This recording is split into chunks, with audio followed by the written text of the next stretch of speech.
pretty cool as well. I got on with everybody. I mean, Hmm. one of the things that I think is that I'm a relatively likable person and relatively easy to get on with.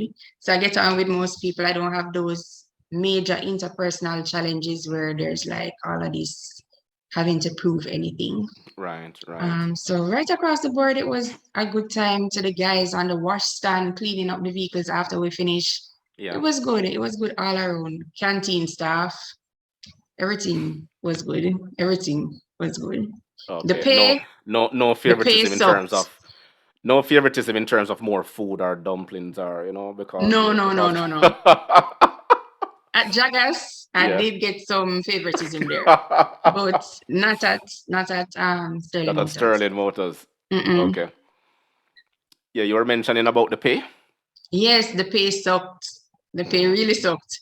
But I Yeah, mean, as I an guess as a as a as an that's what you expect apprentice. as an apprentice. Yes, as an apprentice, you Yeah. get a stipend, and that was regulated Yes. until it is something that was spread across the board. So there's nothing they could do about it because you're actually paying them your time to learn the job. So Yeah. it is something that was standard. So thankfully, taxes and everything were paid. So I get to claim milk NHT jingles when the time came.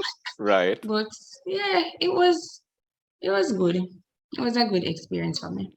Okay. Okay.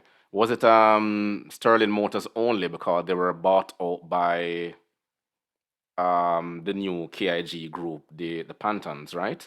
Right. Support, yeah. The holding company was still United Motors Holding Company, so the name changed, and then Hmm. the BMW dealership was bought out by ATL, Right. right? And then you made the transition with Sterling Motors to ATL. No, I didn't actually. Okay. So I was at Sterling Motors, and when I left Sterling Motors, Hmm. that was close to the end of my tenure with Jaggers, Okay. right? So I was just about finishing up my schooling there, and then I actually started to work alongside somebody in the local motorsport industry. Okay. So that's how I started. Right, I got my little feel out there, Hmm. and that was awesome. Whole Yeah. heap of fun. I can imagine you were Whole heap of mostly at fun. well, where is it? I've left Jamaica. Rallying. I was Yeah, at rallying just mostly. Raleigh, Jamaica. So you weren't at Vernon Field and all those I others. was at every race meet for the Okay, year, okay. basically. But Drag yeah, racing, Raleigh sports in dexterity, rallying, everything. Raleigh sports in Jamaica was a big thing. It's not It as big, was. yeah, not as big now because of the financial struggles that a lot of the Mm, drivers. But I remember the days when they used to lock off New Kingston and everybody would be there and you watched in the different stages and then they move yeah. from there to downtown. Downtown. They will finish Yeah. downtown. And then my friends and I will jump in the car and we drive gone to Lidford Mines in St. Anne. Bybrook. Yeah. Yeah, Yes, all of Benbury, there. yeah. It was right across the island, yeah. Yeah. And then it used to be over a 2 week period. Then it was because of the constant economic crunch, it became condensed into a 3 day Yeah. A weekend thing. weekend. Yeah, yeah, I Yeah. remember.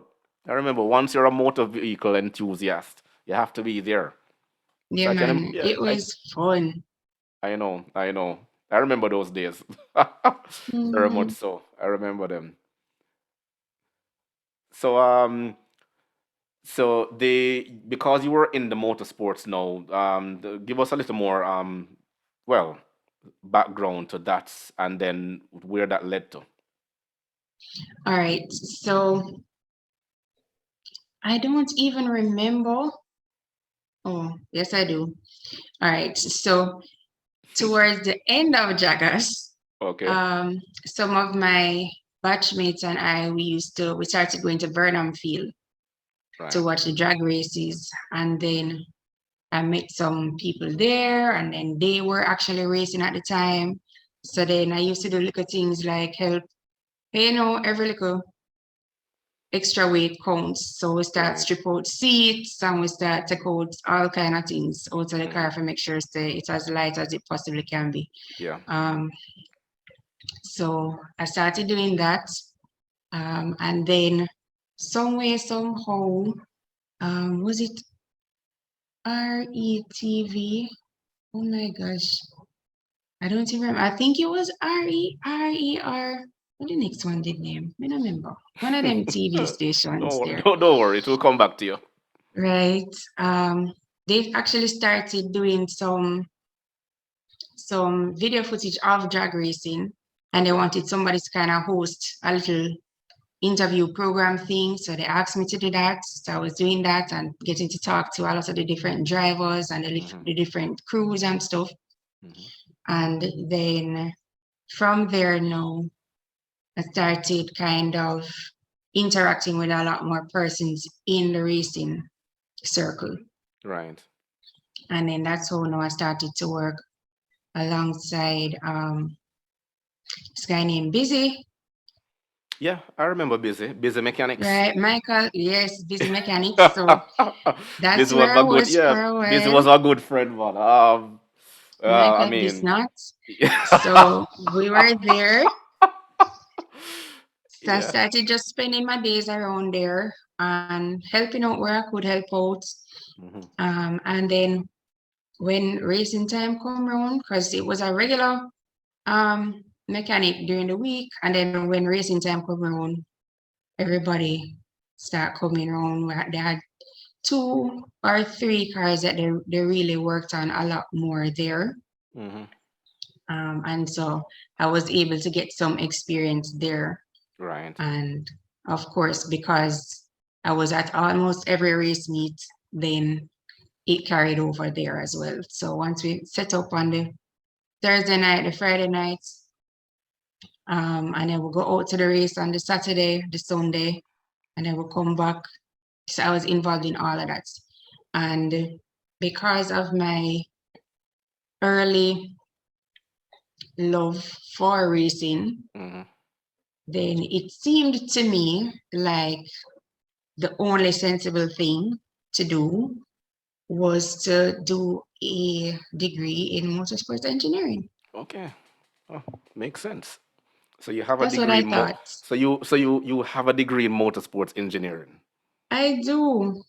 Wow, that is commendable. I didn't even know there was a degree for something like that. I just thought that you learn the trade, you get taught by the various dealerships through their course issued by the manufacturer.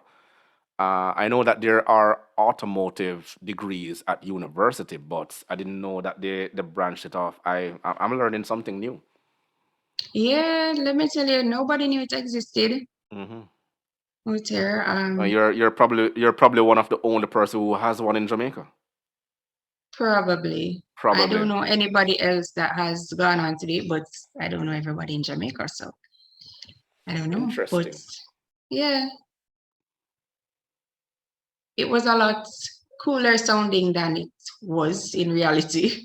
Yeah. But um, But you had the experience, and then you had the paper to show that you had the yeah, theoretical knowledge. So mhm. that there should be a positive. That's a plus on your behalf. It's definitely a plus. I mean, it hasn't been very useful in the Hmm. fullest sense of the term in Jamaica. Yeah. Um, but the experience was definitely worth it, Right. I would say. Right. Well, nothing beats practical experience because at the end Hmm. of the day, they can't take that away from you. Exactly. Yeah. Interesting. See, I'm learning. Hopefully I can absorb this by a sponge, but that was really commendable. Um, well, continue. Let me just lean back and listen for Oh, more. goodness. I don't know what else you want to hear. Um, so yeah, I was there. I was the only black female. Hmm. Yeah. And when I started, I was a little older than the rest of the people there. Um, so that was interesting. There was some amount of racism involved. Okay, There was this was while you were in Coventry in the UK. Coventry. Yeah. Yeah. Yeah. All right. So there was some amount of racism there that Hmm. I had to push past. Yeah. Unfortunately, I think that because the rest of the people on the course at the time were fresh out of high school, Hmm. um, they and they tended to be more how would I say it? Kind of preppy, Hmm. um, white guys whose dads had some links into racing on some level. Hmm. They were very entitled, I guess. Right. Right. So I didn't make friends in my batch like that. There was another girl who was on the course with me. She was an English girl as well. Um, but she and I hit it off early out, so that was good. At least I did have one friend Okay. there. Um, and similar to Jagas, when you get to your third year, Hmm. you have the option of taking a gap year and working in the industry, Right. right? I chose not to. So what would have happened for me is that when I went to my final year, some of the guys from who would have been a year ahead of me who had done a gap year, they joined us back on that final year. Okay.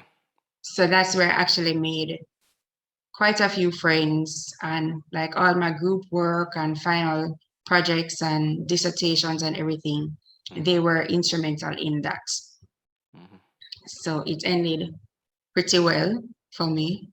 Okay. Um, and obviously, in a foreign country and a pound strong, so say recession, all of these things happening. Yeah. But thankfully, I was able to get a part-time job, so I was working, I was going to school, and balancing everything. Hmm. It was interesting.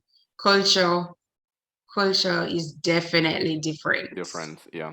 Definitely different. And were you there were there any family members there with you or anything like that? No, You were alone. nope. So Yep. that also played a toll Yeah. So because yeah. yeah, just me. Um, Fortunately, my part-time job while I was there was in a restaurant, Hmm. and the manager was a Jamaican. Oh, okay. So that worked out pretty well. Um, he and I are still friends to this day. And thankfully, I was able to pick up that little job. So that helped me to Right. get through Right. Right. with the expenses and stuff.